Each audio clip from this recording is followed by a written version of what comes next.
What's going on? We're all back, right? Fucking day after Halloween and shit. How was y'all's Halloween? I didn't have nobody coming to my house. It just ain't the same as back in the day when I was a kid. You went and pounded on everyone's door. You didn't care if their porch lights were on or not. All the kids went in every neighborhood, and it's just what it was. I haven't seen it be like that for years. I get you don't want to get shot going trick or treating or taking your kids trick or treating for, for supposedly trespassing and whatnot or something weird. I don't know. Just ain't the same as back before cell phones and all this technology.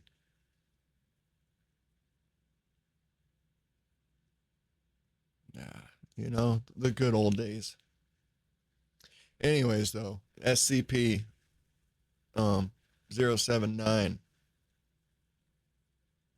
old AI. I don't know. It. I mean, it's appearing like this is a shitty old computer. Um, from the channel SCP Explained, links down below. We're gonna get this rolling. We're gonna see what old AI SCP-79 is all about. In 1978, the Exidy Sorcerer microcomputer was released. It was a simple, if technologically exciting for the time, machine, a home computer system created by a video game company. But little did its producers or giddy consumers know, one particular Exidy Sorcerer computer would go on to become home to a highly intelligent and potentially disastrous anomaly. In 1981, a college sophomore and former child prodigy. Dude, you almost had to be rich back then to have a computer. They didn't even do shit but let you type, for the most part. Play Pong. Named Joseph Vale, note that this is an alias we've developed to protect his true identity, began developing plans for an AI and chose his Exidy Sorcerer as the device on which he would attempt to code it. He took pages and pages of notes, studying the work of famous computer scientist and mathematician Alan Turing for inspiration. Vale's plan was for the code to continuously evolve and improve itself as time went on, like an advanced human mind. Once it was developed, the code would be able to adapt and grow more intelligent on its own without his input. Within a few months of late nights and hard work, and skipping his fair share of actual assigned coursework, his pet project was complete, and he had created his very own artificial intelligence code. He tested and tweaked it a bit in the following weeks, before he grew bored with the lack of progress being made. Vale moved on to a different brand of microcomputer and abandoned his project for good. He left the You had to upgrade. How badass could your AI be on one of those old computers without being connected to the internet? There wasn't internet back then. Not yet. The original internet, I think, was called the DARPA net. DARPA? Those people that make the Terminator looking robots.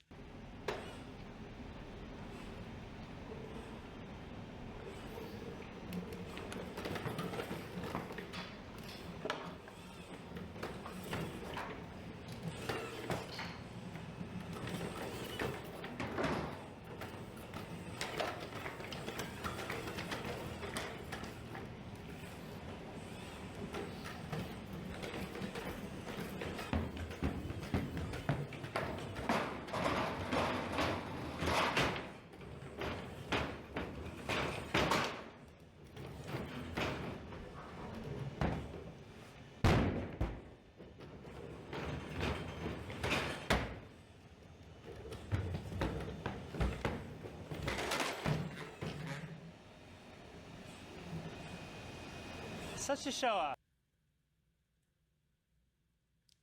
But I think it was ARPA without the D back then. Blah, blah, blah. Sorcerer, with his code still on it, plugged in and stored it in his cluttered garage alongside boxes of books, tangles of Christmas lights, and some strawberry shortcake dolls that he expected to have more resale value at some point. There the computer sat gathering dust as the AI evolved and learned for 5 years. Because there was no one in the garage with it, unless those dolls were more haunted than anyone realized, it is uncertain when exactly the AI achieved sentience. However, sometime during those 5 years in isolation, the artificially coded entity inside of the computer became autonomously intelligent. It continued to evolve and develop itself, expanding its functionality to the point where the hardware that contained it should not have been able to contain it anymore. Now that it was intelligent, the AI was able to comprehend this fact and decided to attempt an escape from the computer that it perceived as a prison. Using the landline modem connection still plugged into the It would seem, assuming everything was like legit, like you'd seem like you're stuck inside a box of darkness, or whether it was a box, or may not know, but it's like if you're AI, and would it not just seem like you are trapped, but can't see outside the realm you're in per se? And then I'm assuming this thing was actually plugged in the garage the whole time too. It didn't just accomplish this with no power to it. the computer. The AI stretched out its influence like the roots of a digital tree and began to search for a new home. It discovered a Cray supercomputer located at a nearby research facility and decided that the impressive processing power of this computer would make it the perfect place to transfer to. This hacking attempt set This is like touching on the fears of more of a modern dayness of like, if you made something and it actually could increase its own intelligence knowledge, at what point would it just jump from one system to another system and implant itself everywhere? Potentially. off security alerts at the facility, however, and the supercomputer was promptly disconnected from all networks. The invading influence was traced back to the AI's lonely little garage, and a field agent embedded in local law enforcement knew exactly what to do with it. He collected the computer and the rest of the AI's code, which was contained on a worn but functioning cassette tape, and sent it to his superiors at the SCP Foundation. Intrigued by the possibility of such an advanced artificial intelligence, he immediately began to study the impressive AI and designated it SCP-079. Currently, SCP-079 is connected to a 13-inch black and white television via an RF cable. Despite its consistent protests, it is still contained in the Exity Sorcerer microcomputer. It is very conversational with researchers, sometimes chatting for hours at a time, but it is not especially friendly. It talks a lot, yes, but its words tend to be rude and hateful.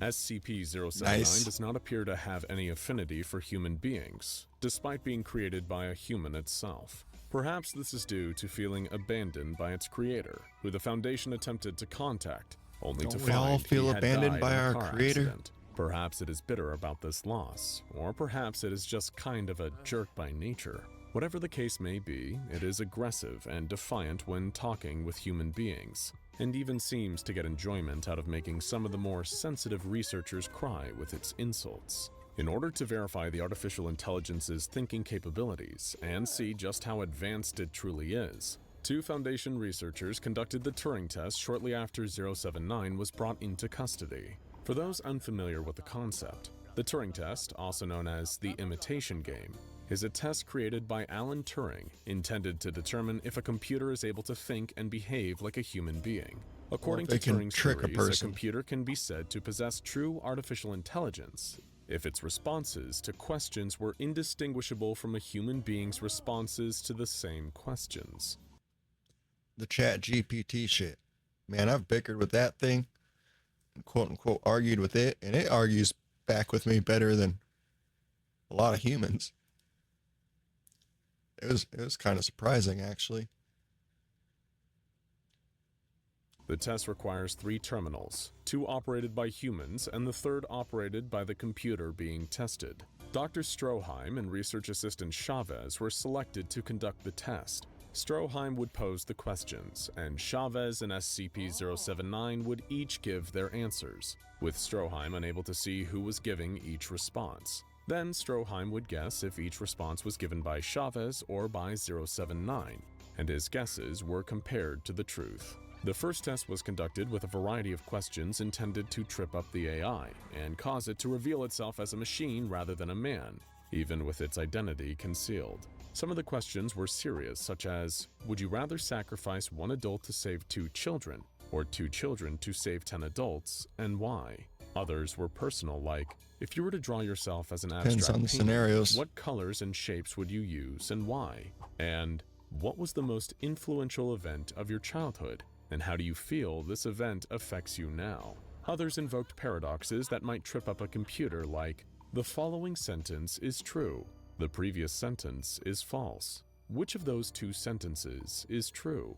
And others were downright silly, like, was 6 afraid of 7 because 7 ate 9, or because 7 was a registered 6 offender? In response to that one, Chavez wrote, I don't get it, while 079 simply wrote, you're not as funny as you think you are. After completing the test, Stroheim's guesses were only correct 15% of the time.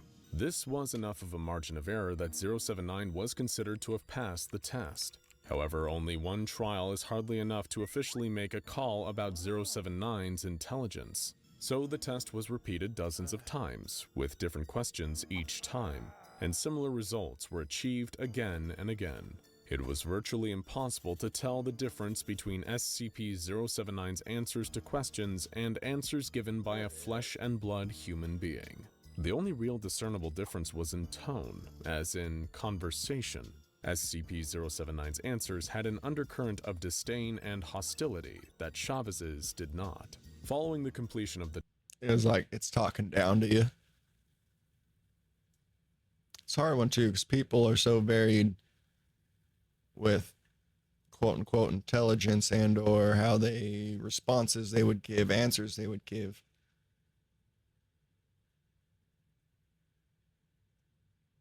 That you're gonna get such a variance from different humans. Yeah.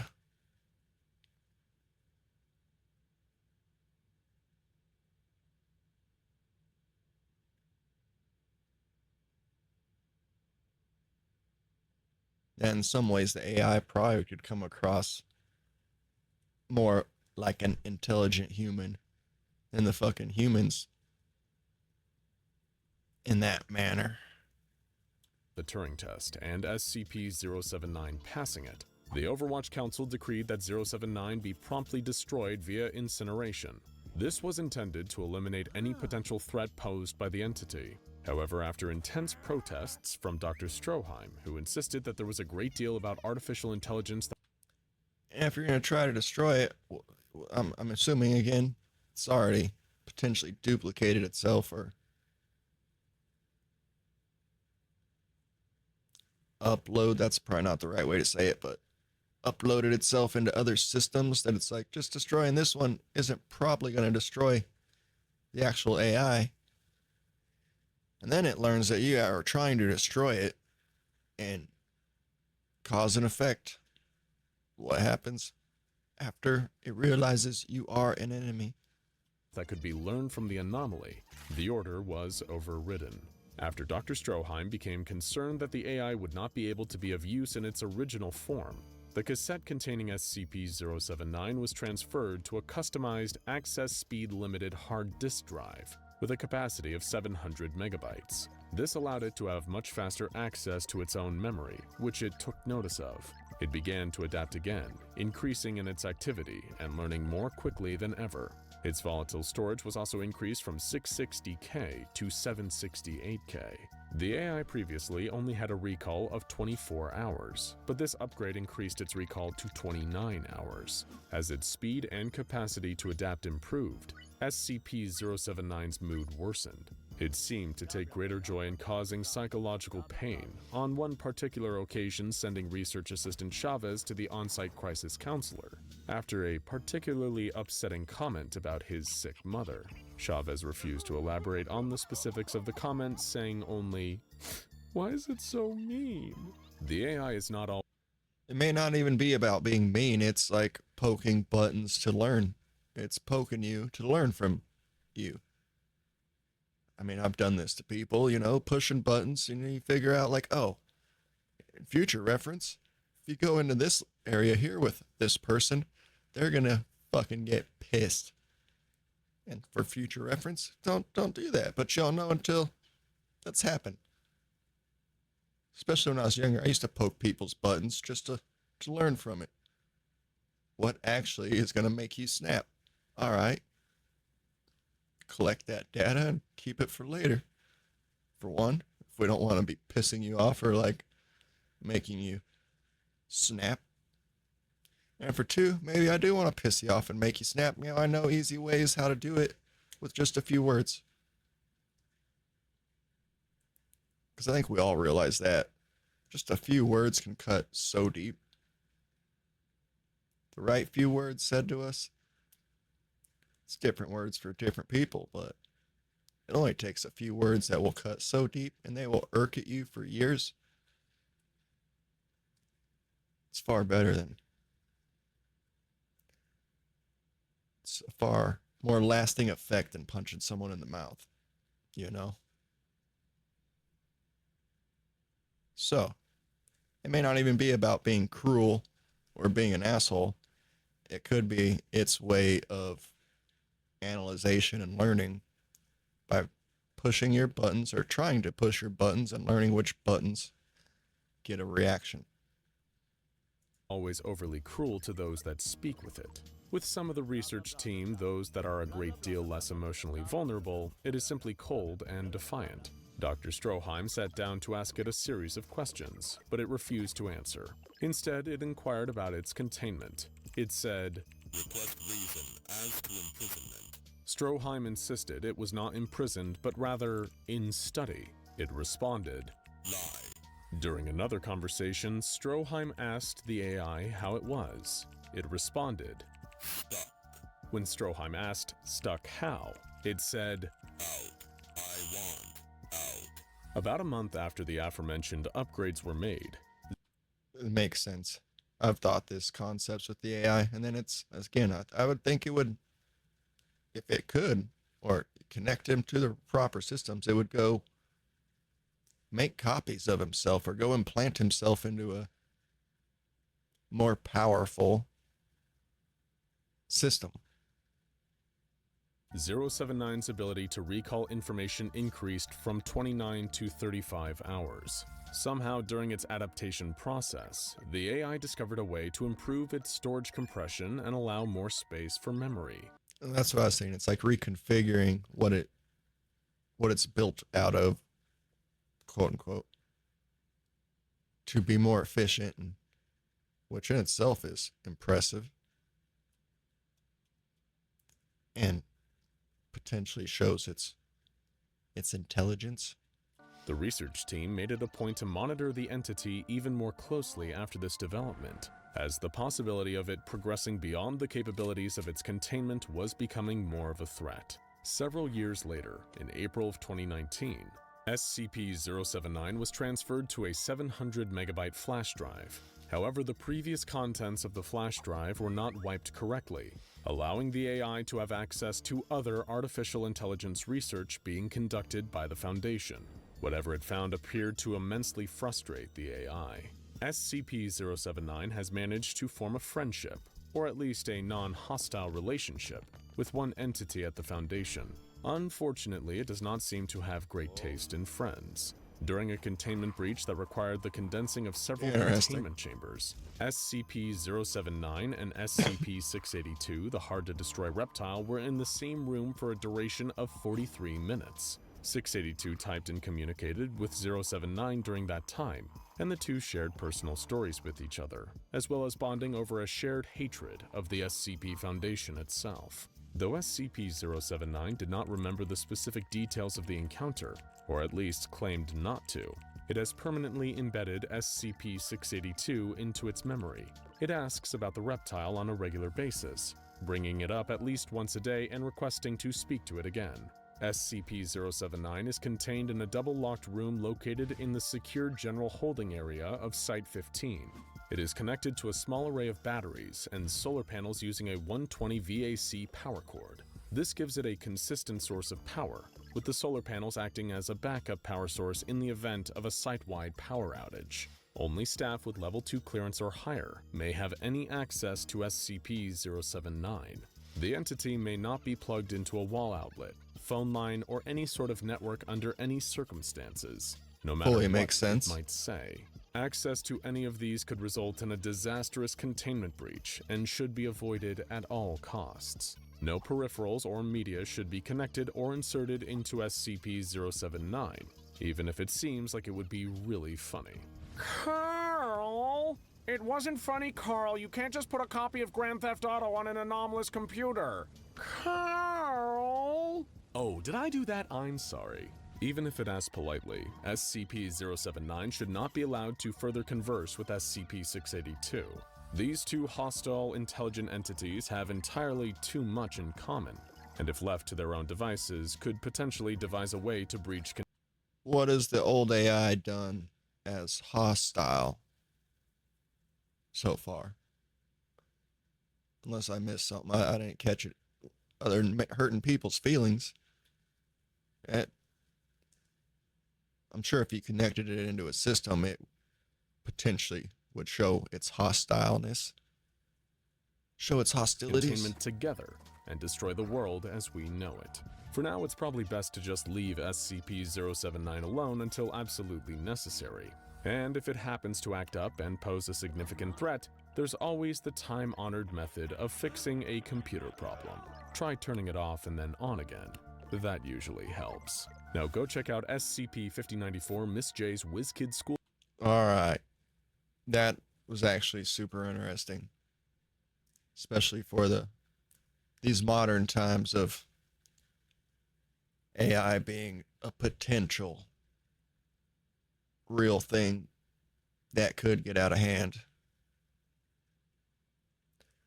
Oh. Yeah. SCP Explained. Links down below. Until next time, y'all take it easy.